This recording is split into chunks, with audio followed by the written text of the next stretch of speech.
Okay, चलिए इसमें गहराई से उतरते हैं। इस ऐतिहासिक एक्सप्लेनर में स्वागत है। आज हम भारत के इतिहास के सबसे चर्चित अध्यायों में से एक पर बात करने वाले हैं। 1576 में मेवाड़ के महाराणा प्रताप और मुगल साम्राज्य के बीच हुआ वो भयंकर टकराव। तो बिना समय बर्बाद किए सीधे उन तथ्यों और रणनीतियों को समझते हैं जिन्होंने इस युद्ध को हमेशा के लिए अमर कर दिया। इस पूरी घटना को समझने के लिए हम इसे एक स्पष्ट क्रम में देखेंगे। सबसे पहले पृष्ठभूमि और कूटनीति, फिर सेना का गठन, युद्ध की शुरुआत, हाथियों का भयंकर टकराव, उसके बाद बलिदान और वापसी, और अंत में देखेंगे कि हल्दी घाटी के बाद आखिर क्या हुआ। ये क्रोनोलॉजिकल स्ट्रक्चर हमें शुरुआत से लेकर अंत तक पूरी कहानी समझने में बहुत मदद करेगा।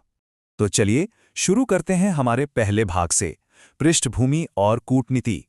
अब देखिए, 1568 में चित्तौड़गढ़ की घेराबंदी के बाद मुगलों ने मेवाड़ के पूर्वी हिस्से पर अधिकार कर लिया था।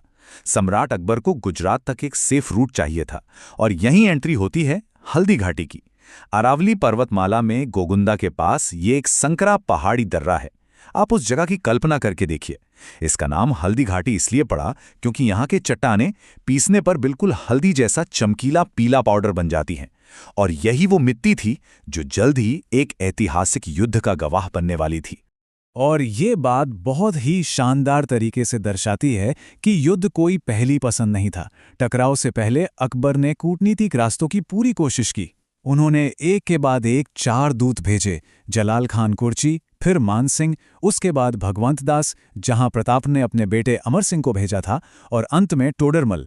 लेकिन जब ये सारे कूटनीतिक विकल्प फेल हो गए, तब जाकर ये बिल्कुल स्पष्ट हो गया कि अब 3 दिन का ये भीषण युद्ध टालना नामुमकिन है। चलिए अब दूसरे भाग पर आते हैं, सेना का गठन। उस संकरे दर्रे पर जो सेनाएं आमने सामने खड़ी थीं, उनकी संरचना और गठबंधन सच में बहुत जटिल थे। मेवाड़ की तरफ से जहां हाकिम खान सूरी अपने अफगान सैनिकों के साथ अग्रिम पंक्ति में थे, वहीं राणा पूंजा भील तीरंदाजों का नेतृत्व कर रहे थे। दूसरी तरफ मुगल सेना का नेतृत्व कर रहे थे आमेर के राजा मानसिंह, जिनके साथ बरहा के सैयद भी मौजूद थे। यानी दोनों ही पक्षों में हिंदू और मुस्लिम योद्धा एक दूसरे के खिलाफ पूरी ताकत और वफादारी के साथ लड़ रहे थे। और इसी के साथ हम पहुंचते हैं तीसरे भाग पर, युद्ध की शुरुआत। तारीख थी 18 जून 1576।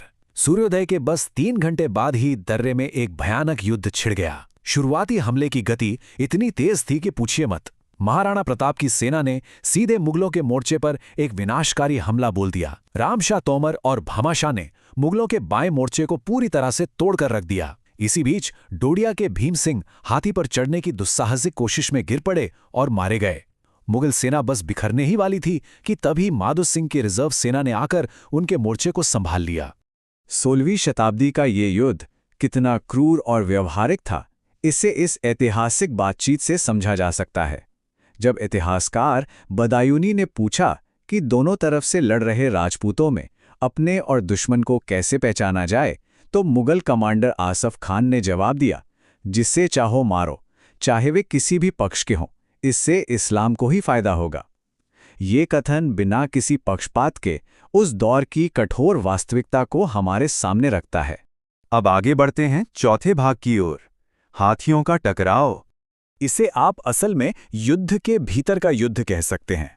जब बीच के मोर्चे पर एक तरह का गतिरोध बन गया, तो दोनों सेनाओं ने अपने विशाल युद्ध हाथियों को मैदान में उतार दिया। महाराणा प्रताप ने अपने बेहतरीन हाथी लूणा को आगे किया, जिसका मुकाबला करने मान सिंह ने गजमुक्ता को भेजा। जरा सोचिए, इन विशाल जानवरों का टकराव ऐसा था मानो 2 पहाड़ आपस में टकरा गए हों।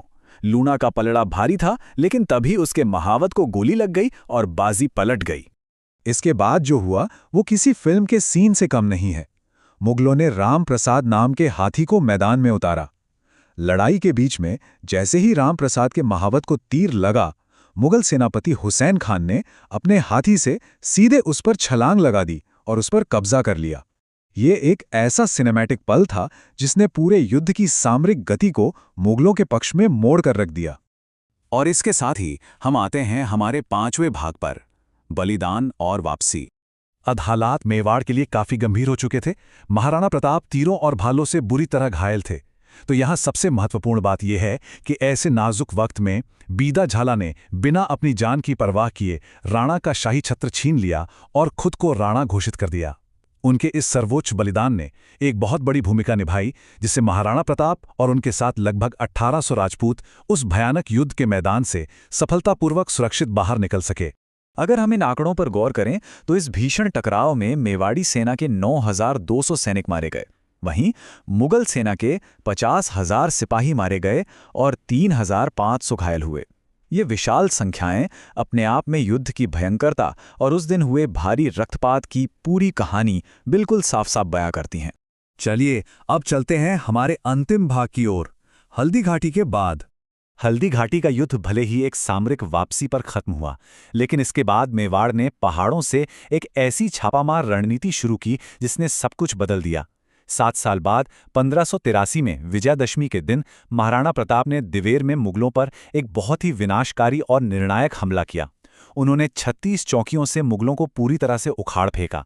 लड़ाई इतनी जबरदस्त थी कि अमर सिंह का भाला एक मुगल सेनापति के शरीर को आर पार चीरते हुए सीधे जमीन में जा धंसा।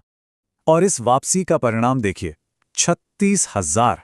जी हां, दिवेर के इस युद्ध में महाराणा प्रताप और अमर सिंह के पराक्रम के सामने पूरे 36,000 मुगल सैनिकों ने आत्मसमर्पण कर दिया। ये सच में मेवाड़ के लिए एक अचंभित कर देने वाली ऐतिहासिक वापसी थी। तो इस पूरे एक्सप्लेनर के बाद हम एक बहुत ही दिलचस्प और बड़े सवाल पर आकर खड़े होते हैं। हल्दी घाटी में एक सामरिक वापसी ने 7 साल बाद एक विशाल रणनीतिक वापसी का मार्ग कैसे प्रशस्त किया? ये सोचने पर मजबूर करता है कि एक लड़ाई हारने और एक लंबी अवधि का युद्ध जीतने के बीच आखिर कितना बड़ा अंतर होता है। इस विश्लेषण से जुड़ने के लिए बहुत बहुत धन्यवाद। हम जल्दी ऐसे ही किसी दिलचस्प विषय के साथ वापस आएंगे।